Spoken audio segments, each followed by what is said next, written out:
Hello friends, स्वागत है आपका मेरे यूट्यूब चैनल हिंदी कानूनी जानकारी में। आज हम बात करेंगे आईपीसी की धारा 349 से लगा करके आईपीसी की धारा 353 के बारे में। इससे पहले कि यदि आप वीडियो देखना चाहते हैं तो यहाँ पर लिंक पर क्लिक करें, लिंक यहाँ से मिल जाएगा। पिछले वीडियो देखें, इसके बाद ये वीडियो देखें। तो हम बात करते हैं आईपीसी की धारा 349 यानी कि बल के बारे में। वैसे जो है बल हमने देखा होगा, भौतिक विज्ञान में हमने इसको पढ़ा है, बल कहाँ कहाँ पर किस किस प्रकार का लगाया जाता है। लेकिन हम यहाँ पर जो जिस बल की बात कर रहे हैं वो मनुष्य के द्वारा मनुष्य पर लगाए गए बल की बात कर रहे हैं। क्यों? क्योंकि अपराध यहीं से कायम होते हैं। किसी वस्तु पर यदि बल लगाया गया है तो वह अपराध की श्रेणी में नहीं आता। मान लेते हैं कि किसी कुर्सी पर कोई व्यक्ति बैठा है और कुर्सी को हमने धक्का दे दिया, तो यहाँ पर यह कहा जाएगा कि बल का उपयोग हुआ है, धारा 349 के अंतर्गत। हम भौतिक विज्ञान की बात नहीं कर रहे हैं, हम यहाँ पर धारा 349 की बात कर रहे हैं, बल के बारे में। यदि साधारण कुर्सी रखी हुई है, उस पर यदि कोई व्यक्ति नहीं बैठा है तो, और यदि उस कुर्सी को धक्का दे दिया जाता है, तो फिर हम यहाँ धारा 349 में उसको बल की परिभाषा में नहीं लेते हैं। हम बात कर लेते हैं बल के बारे में। धारा 349 बल, कोई व्यक्ति किसी अन्य व्यक्ति पर बल का प्रयोग करता है, यह कहा जाता है यदि वह उस व्यक्ति पर गति परिवर्तन या गतिहीनता कारित कर देता है। यानी कि या तो उसको गतिमान बना दे, या उसकी गति में परिवर्तन कर दे, या उसकी गतिहीनता कर दे। यानी कि कोई व्यक्ति साइकिल से जा रहा है, उसकी साइकिल पकड़ के रोक दी, तो यहां पर गतिहीनता कहा जाएगा, यानी कि उसकी गति को आपने रोक दिया।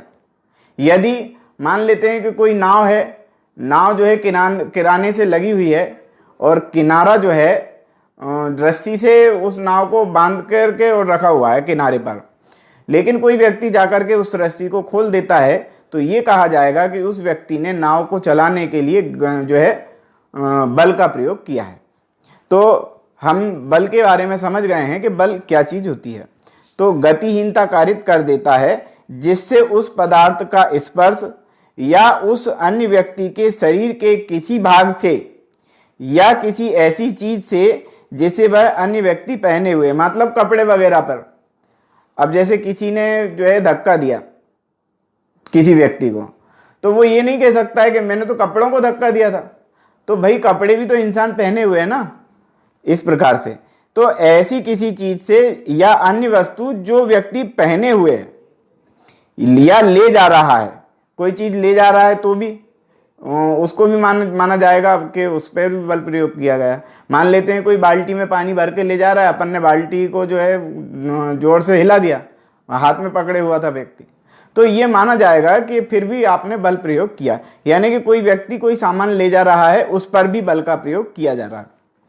या किसी ऐसी चीज से जो इस प्रकार स्थित है कि ऐसे स्पर्शन से अन्य व्यक्ति की संवेदन शक्ति पर प्रभाव पड़ता है। यानी कि वो कोई ऐसी चीज है जो रखी हुई है। मान लो कि ढलान पे कोई गाड़ी रखी हुई और आपने जरा सा धक्का मार दिया। वैसे सामान्य वे में वो गाड़ी इतने से धक्के से नहीं चलती, लेकिन ढलान पे रखी है तो चल जाएगी। तो मतलब आपने आशय के साथ उस गाड़ी को धक्का दे दिया, यानी कि आपने बल का प्रयोग कर दिया, इस प्रकार से, है ना। तो अब हम बात करते हैं कि जो है बल जो है, हम धारा 349 बल की परिभाषा देख रहे हैं। तो बल के लिए आवश्यक तत्व कौन कौन से हैं, उस विषय में हम बात करते हैं। अपनी निजी शारीरिक शक्ति के प्रयोग के द्वारा, यानी कि बल का प्रयोग 3 प्रकार से किया जा सकता है। यहां पर हम बता रहे हैं कि अपनी शारीरिक शक्ति के द्वारा, या किसी ऐसे पदार्थ, ये दूसरा पॉइंट, या किसी ऐसे पदार्थ के इस प्रकार के व्ययन से द्वारा कि उसके अपने या किसी अन्य व्यक्ति या किसी अन्य कार्य के किए जाने के बिना ही गति या गति परिवर्तन या गतिहीन घटित हो सकता है। यानी कि किसी जो है पावर का आपने बटन दबा दिया, पावर का बटन जैसे मिसाइल वगैरह रखी होती है, तो हम यदि पावर का बटन दबाया, उससे मिसाइल जो है आसमान में चली गई, तो ये थोड़ी कहा जाएगा कि मैंने तो जो है साहब वो बटन दबाया था। मैंने तो जो है मिसाइल को हाथ भी नहीं लगाया, ऐसा नहीं है। आपके किसी भी कार्य के द्वारा यदि किसी वस्तु में, यानी कि कोई वस्तु गतिमान होती है, गतिहीन होती है या उस गति में परिवर्तन होता है, तो यह कहा जाएगा कि बल का प्रयोग किया गया। अब तीसरा क्या है, किसी जीव जंतु को गतिमान करने के लिए, यानी कि जीव जंतु को भी आप गतिमान कर सकते हैं। किस प्रकार से? मान लेते हैं कि घोड़ा गाड़ी है, घोड़ा गाड़ी जो है अपनी रफ्तार से धीरे धीरे चली जा रही है, आपने वहां पर बम फटाके फोड़ दिए जिससे कि घोड़े की रफ्तार बढ़ गई, तो फिर यहां पर यह कहा जाएगा कि आपने फिर जो है बल का प्रयोग किया है। अब हम बात कर लेते हैं आपराधिक बल के बारे में। अभी तक हमने जो है बल के बारे में बात करी है धारा 349 के अंतर्गत। अब हम बात कर रहे हैं धारा 350 आपराधिक बल, यानी कि ऐसा कब माना जाएगा कि कोई व्यक्ति अपराध करता है, बल का प्रयोग करता है तो अपराध करता है, यानी कि यहां पर यह वाली बात की जा रही है। जो कोई किसी व्यक्ति पर उस व्यक्ति की सम्मति के बिना, यानी कि उसकी सहमति के बिना बल का प्रयोग किसी अपराध को करने के लिए करता है, तब यह कहा जाएगा कि वो आपराधिक बल प्रयोग करता है। यानी कि आशय होना चाहिए अपराध करने का, बल का प्रयोग करना ही है, लेकिन आशय अपराध करने का होना चाहिए, और साथ में ही जिस व्यक्ति पर बल का प्रयोग किया जा रहा है उसकी सहमति नहीं होनी चाहिए। यदि ये दो कंडीशनें हैं तो फिर यह कहा जाएगा कि व्यक्ति जो है आपराधिक बल प्रयोग करता है। तो यहां पर हम उदाहरण समझ लेते हैं, कुछ उदाहरण यहां पर दिए गए हैं, तो देख लेते हैं कि जो है कौन से 3-4 उदाहरण हैं, हम आपराधिक बल के बारे में समझ लेते हैं। मान ले ये यहां पर लिखा हुआ है कि कोई व्यक्ति किसी पालकी को रोक देता है। पालकी यानी कि कोई उसमें बैठा हुआ है या पालकी में कोई संपत्ति रखी हुई है, उस पालकी को कोई व्यक्ति रोक देता है। काहे के लिए रोक देता है? क्योंकि उस पालकी में से जो भी सामान है वो लूट सके। तो कहने का मतलब ये है कि उसने जो है उस पालकी को गतिहीन कर दिया, यानी कि उसको रोक दिया। काहे के लिए? अपराध करने के लिए। तो कहा जाएगा कि उस व्यक्ति ने आपराधिक बल प्रयोग वहां पर किया है। साथ में ही और भी हम उदाहरण देख लेते हैं कि जो है कोई व्यक्ति किसी सड़क पर जो है जा रहा है साइकिल से, और उस वो जो है साइकिल को जोर से धक्का मार देता है, जिससे कि दूसरा व्यक्ति जो साइकिल चला रहा होता है वो गिर जाता है। तब भी ऐसे समय में ये कहा जाएगा कि उसने जो है उस वस्तु की, जिस वस्तु पर वो व्यक्ति बैठा था, उसकी गति को बढ़ा दिया और इसके कारण उसने जो है उसको गिरा दिया। लेकिन ये अपराध कब होगा? जब उसका अपराध का आशय होगा, यानी कि गिरा करके उसको चोट कारित कर देना, उपहति कारित कर देने का यदि आशय है, तो यहां पर यह कहा जाएगा कि उसने आपराधिक बल प्रयोग किया है। और भी हम चीजें देख लेते हैं कि मान लेते हैं कि कोई व्यक्ति पत्थर फेंक देता है, किसी दूसरे व्यक्ति के ऊपर पत्थर से हमला कर देता है, तो भी यह माना जाएगा कि उसने आपराधिक बल प्रयोग किया है। आशय उसका अपराध करने का होना चाहिए। अब हम देख लेते हैं कि आपराधिक बल की जो परिभाषा है, यानी कि अपराध करने के लिए जिस बल का प्रयोग किया जा रहा है उसकी परिभाषा क्या है?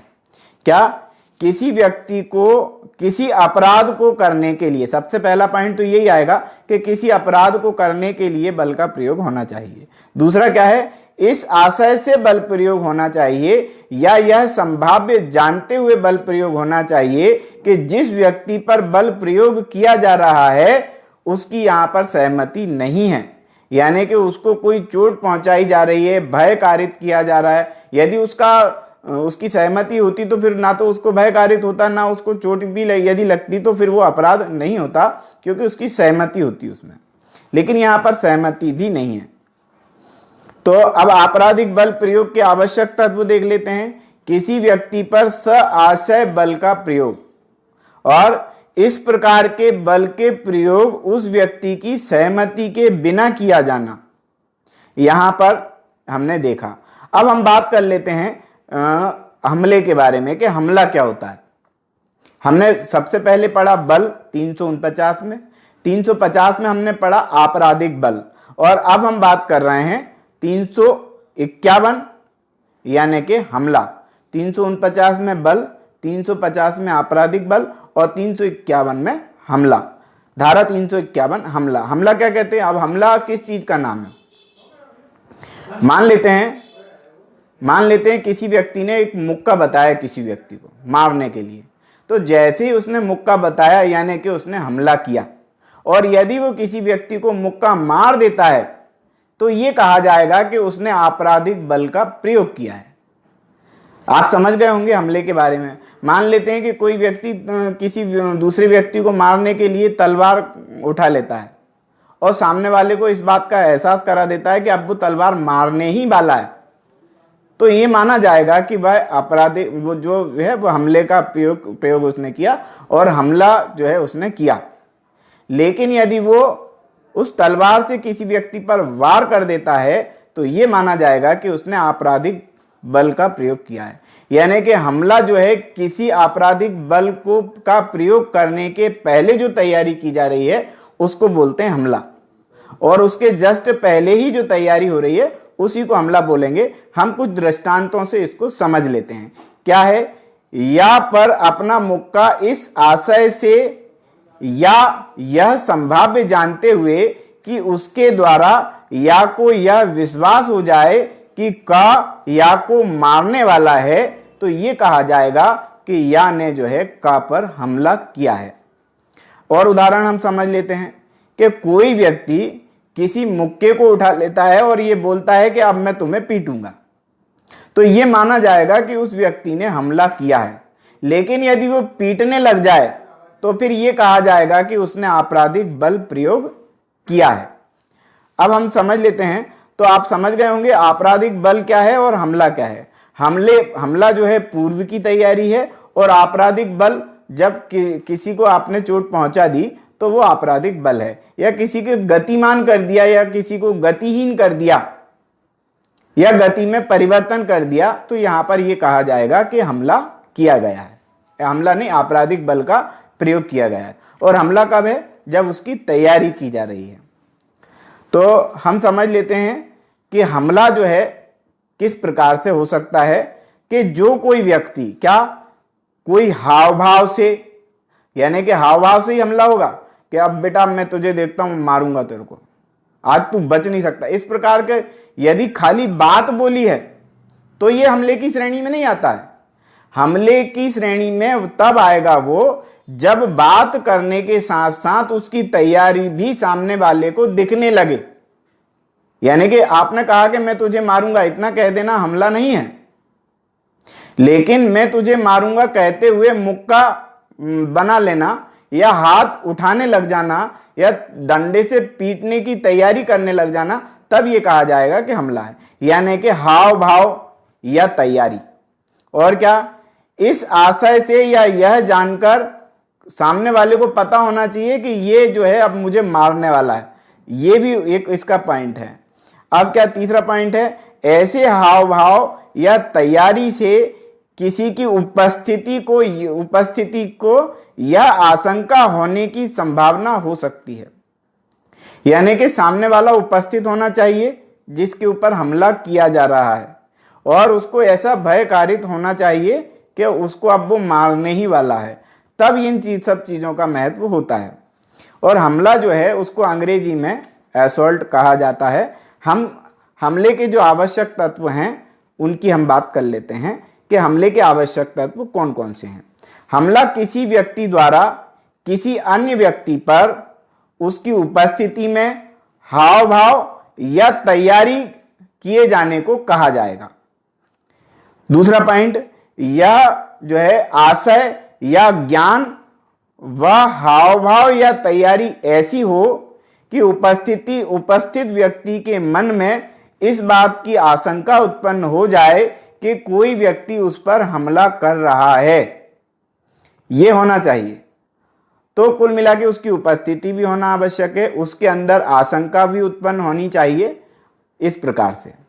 और यदि किसी को मार दिया, मुक्का मार दिया, तो फिर ये आपराधिक बल हो गया, फिर ये हमला खत्म हो गया। हमला जो है आपराधिक बल के पूर्व की तैयारी को हमला कहते हैं। ठीक है, इस तरह से हमने इस चीज को समझा। अब हम बात कर लेते हैं आईपीसी की धारा 352 के अंतर्गत। आईपीसी की धारा 352 क्या कहती है, इससे संबंधित हम बात कर रहे हैं। क्या है, गंभीर प्रकोपन होने से अन्यथा। गंभीर प्रकोपन होने से अन्यथा का मतलब क्या है, ऐसा तब जब गंभीर प्रकोपन नहीं है। कैसा गंभीर प्रकोपन समझते हैं? गंभीर प्रकोपन यानी कि अचानक से गुस्सा आ जाना या अचानक से किसी व्यक्ति द्वारा उत्तेजित कर दिया जाना या भड़का दिया जाना किसी को, इसको बोलेंगे हम प्रकोपन या गंभीर प्रकोपन, आप इसको कह दें। तो गंभीर प्रकोपन होने से अन्यथा यानी कि इसके अतिरिक्त, गंभीर प्रकोपन से अतिरिक्त हमला करने या आपराधिक बल प्रयोग करने के लिए दंड, यानी कि कोई व्यक्ति बिना किसी गंभीर प्रकोपन के किसी व्यक्ति पर हमला करता है या आपराधिक बल प्रयोग करता है तो उसके लिए दंड का क्या प्रावधान है, यहां पर यह बताया गया है। क्या लिखा है, हम पढ़ लेते हैं एक बार इसको। जो कोई किसी पर हमला या आपराधिक बल का प्रयोग उस व्यक्ति द्वारा गंभीर और अचानक प्रकोपन दिए जाने पर करने से अन्यथा करेगा, यानी कि गंभीर प्रकोपन उसको है नहीं लेकिन वो ऐसा प्रदर्शित कर रहा है कि उसको गंभीर प्रकोपन है, या वह गंभीर प्रकोपन में जबरन ही आ रहा है, उसको किसी ने गुस्सा दिलाया नहीं है पर वो जबरन ही गुस्सा कर रहा है, उसको किसी ने भड़काया नहीं है लेकिन वो जबरन ही भड़क रहा है, यानी कि वो स्वेच्छा से ही ऐसा काम कर रहा है, तब ये कहा जाएगा कि गंभीर प्रकोपन से अन्यथा। यदि कोई व्यक्ति ऐसा करता है यानी कि बिना भड़काए ही भड़कते हुए या बिना उत्तेजित कराए ही उत्तेजित होते हुए वह किसी व्यक्ति पर हमला करता है या आपराधिक बल प्रयोग करता है तो वह दोनों में से किसी भी भांति के कारावास से जिसकी अवधि 3 माह हो सकेगी दंडित किया जाएगा, और जुर्माना जो 500 रुपए तक का हो सकेगा उससे दंडित किया जा सकता है, यानी कि या तो 500 रुपए से दंडित किया जा सकता है, उससे कम से ही, मतलब 500 से अधिक नहीं, और या फिर 3 माह तक की सजा से दंडित किया जा सकता है, या दोनों से ही दंडित किया जा सकता है। इसमें जो है स्पष्टीकरण हम देख लेते हैं। स्पष्टीकरण बहुत ज्यादा महत्वपूर्ण इसमें इसलिए है क्योंकि यहां पर गंभीर प्रकोपन की बात आई है, यानी कि उत्तेजना में आकर के किसी पर आपराधिक बल या हमले का उपयोग करने की बात आई है, इसलिए स्पष्टीकरण यहां पर देखना अति आवश्यक है। क्या है, इस धारा के अधीन अपराध के दंड में कमी, अपराध के दंड में जो कमी है गंभीर और अचानक प्रकोपन के कारण ना होगी यदि वह प्रकोपन अपराध करने के प्रति हेतु रूप से अपराधी द्वारा स्वेच्छा से प्रकोपित होकर के किया गया है, यानी कि जबरन ही यदि वो भड़कावे में आया है, जबरन ही भड़का है, या जबरन उसको किसी ने उत्तेजना कारित नहीं की है और वो उत्तेजित हुआ है, तो जो है ये जो है इसमें धारा में कोई कमी, मतलब हम इसमें जो है दंड में कोई कमी नहीं होगी। अब हम बात करते हैं अगले स्पष्टीकरण में। यदि वह प्रकोपन, प्रकोपन का मतलब है उत्तेजित होना, यदि वह प्रकोपन किसी ऐसी बात द्वारा दिया गया है जो विधि के पालन में या किसी लोक सेवक, ऐसे लोक सेवक की शक्ति से के विधिपूर्ण प्रयोग द्वारा किया गया है, यानी कि किसी लोक सेवक द्वारा या किसी पुलिस वाले द्वारा या किसी सरकारी कर्मचारी द्वारा उसको ऐसा विधि पूर्वक करने के लिए कहा गया है, या विधि पूर्वक उससे कहा गया है कि आप जो है यहां से हट जाइए या यहां से चले जाइए, इस प्रकार की कोई बात विधि पूर्वक कही गई है, किसी लोक सेवक द्वारा कही गई है, और यदि तब भी कोई व्यक्ति भड़क जाता है, उत्तेजित हो जाता है और गुस्से में आ जाता है, तब भी ये जो है ये इस धारा के अंतर्गत जो है दंडनीय है। अब हम बात करते हैं, यदि वह प्रकोपन ऐसी बात के द्वारा दिया गया है जो प्राइवेट प्रतिरक्षा के अधिकार को जो है विधि पूर्वक प्रयोग में लाई जाती है, यानी कि विधि पूर्वक प्रयोग में लाई जाने वाली बात है, प्राइवेट प्रतिरक्षा का सबका अधिकार है, यदि ऐसे समय में भी किया जाता है तब भी ये धारा जो है उस पर लागू होगी और उसको 3 माह की सजा होगी। ठीक है। प्रकोपन अपराध को कम करने के लिए पर्याप्त गंभीर और अचानक था या नहीं, यह तथ्य का प्रश्न है, यह विधि का प्रश्न नहीं है, यानी कि ये कानून का प्रश्न नहीं है, ये जो है वहां पर स्थिति परिस्थिति जो निर्मित हुई है उसका वो प्रश्न है। तो अब हम बात करते हैं आईपीसी की धारा 353 के संबंध में। यह वीडियो हम धारा 353 पर ही खत्म करेंगे। इसका जो है अगला पार्ट अगले वीडियो में आपको देखने को मिलेगा अगली धाराओं के साथ। तो धारा 353 क्या कहती है? लोक सेवक को अपने कर्तव्य के निर्वहन से भयोपरत करने के लिए हमला या आपराधिक बल का प्रयोग करना। यानी कि आपराधिक और आपराधिक बल और हमले का प्रयोग कब करना? किसी लोक सेवक को डराने या धमकाने के लिए। यानी कि किसी पुलिस वाले को ही आप डरा रहे हैं, धमका रहे हैं और उसके लिए हमले का उपयोग कर रहे हैं, आपराधिक बल का प्रयोग कर रहे हैं, तो उसके लिए कितनी सजा होगी। लोक सेवक का मतलब सिर्फ पुलिस वाले नहीं है, लोक सेवक का मतलब जितने भी सरकारी कर्मचारी हैं उन सभी से है, चाहे वो डॉक्टर्स हों और चाहे वो कोई भी सरकारी कर्मचारी हो, चाहे पुलिस हो, चाहे कोई भी हो। तो जो कोई आपने देखा होगा कोरोना में जो मरीजों के द्वारा मतलब कुल मिला के पब्लिक के द्वारा डॉक्टरों और पुलिस वालों पर पत्थर बरसाए गए, तो इसको भी जो है आपराधिक बल और हमला माना जा सकता है। ठीक है ना। जो कोई किसी ऐसे व्यक्ति पर जो लोक सेवक हो यानी कि सरकारी कर्मचारी हो, उस समय तब जब वह लोक सेवक होने के नाते उसके अपने कर्तव्यों का निष्पादन कर रहा हो, यानी कि वो अपनी ड्यूटी पर हो। जो ड्यूटी पर नहीं होगा तो फिर ये धारा लागू नहीं होगी, यानी वो ड्यूटी पर हो, इस आशय से कि उस व्यक्ति को लोक सेवक होने के नाते अपने कर्तव्यों के निर्वहन से निवारित किया जा सके।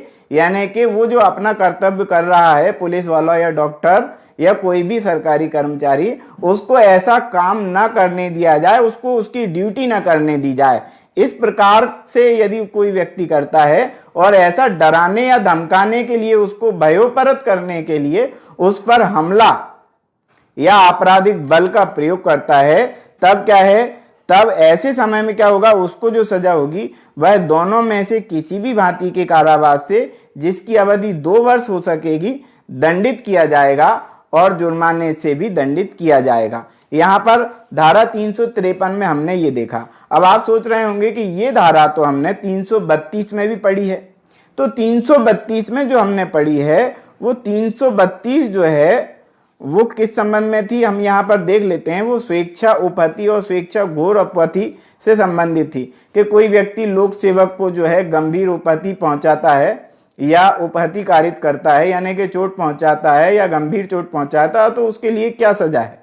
तो चोट पहुंचाने की बात नहीं है यहाँ पर तो हमला और आपराधिक बल का प्रयोग करने की बात है। यानी कि कोई व्यक्ति आपराधिक बल प्रयोग करता है, हमला करता है, तो धारा 353 तो लगनी ही लगनी है उस पे। और यदि वो किसी को सरकारी कर्मचारी को चोट पहुंचा देता है या गंभीर चोट पहुंचा देता है, तो ऐसे समय में धारा 332 भी उस पर लागू होगी। आप समझ गए होंगे इस संबंध में। ये वीडियो हम यहीं पर समाप्त करते हैं। तो यदि वीडियो पसंद आया हो तो लाइक करें, शेयर करें, कमेंट्स करें और चैनल को यदि अभी तक आपने सब्सक्राइब नहीं किया है तो चैनल को सब्सक्राइब कर लें, बेल आइकॉन प्रेस कर दें ताकि अगली वीडियो का नोटिफिकेशन आपको तुरंत मिल जाए।